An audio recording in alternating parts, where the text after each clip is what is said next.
Très bonne nouvelle, monnaie de l'AES, les choses se précisent. Pour plus d'informations après le générique. Bienvenue sur la Ligue planétaire.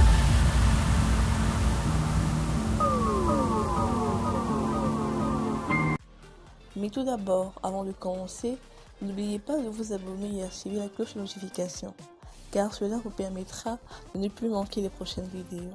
Let's go!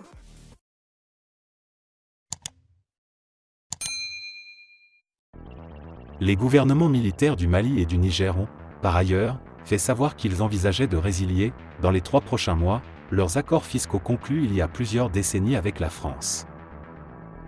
La création du Sahel, une nouvelle monnaie destinée à contrer le CFA, revêt une importance cruciale en termes de souveraineté économique.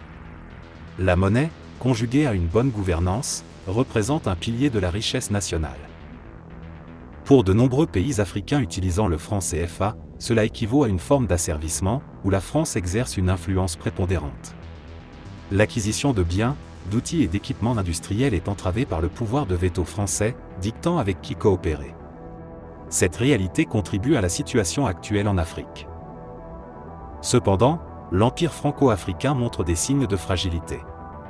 Les récents développements en Afrique de l'Ouest témoignent de cette évolution, avec le Mali, le Burkina Faso et le Niger prenant l'initiative historique de rétablir leur souveraineté monétaire en créant une monnaie commune baptisée le Sahel.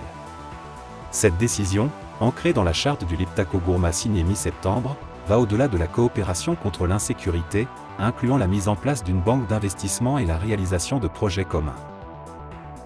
Les gouvernements militaires du Mali et du Niger ont, par ailleurs, fait savoir qu'ils envisageaient de résilier, dans les 3 prochains mois, leurs accords fiscaux conclus il y a plusieurs décennies avec la France.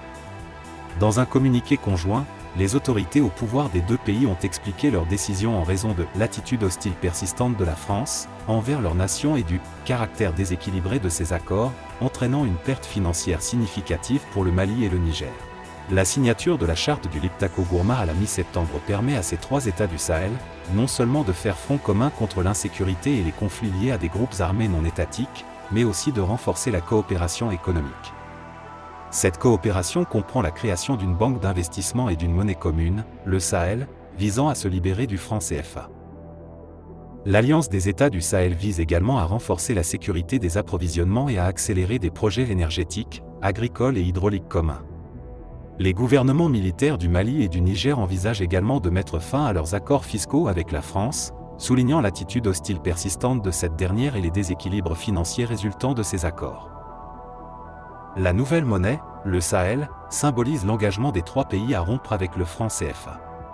Cette modernisation, critiquant depuis longtemps la période coloniale pour son manque d'indépendance économique, pourrait être évaluée à 1,52 € lors de son lancement, par rapport au franc CFA valant environ 0,01015 €.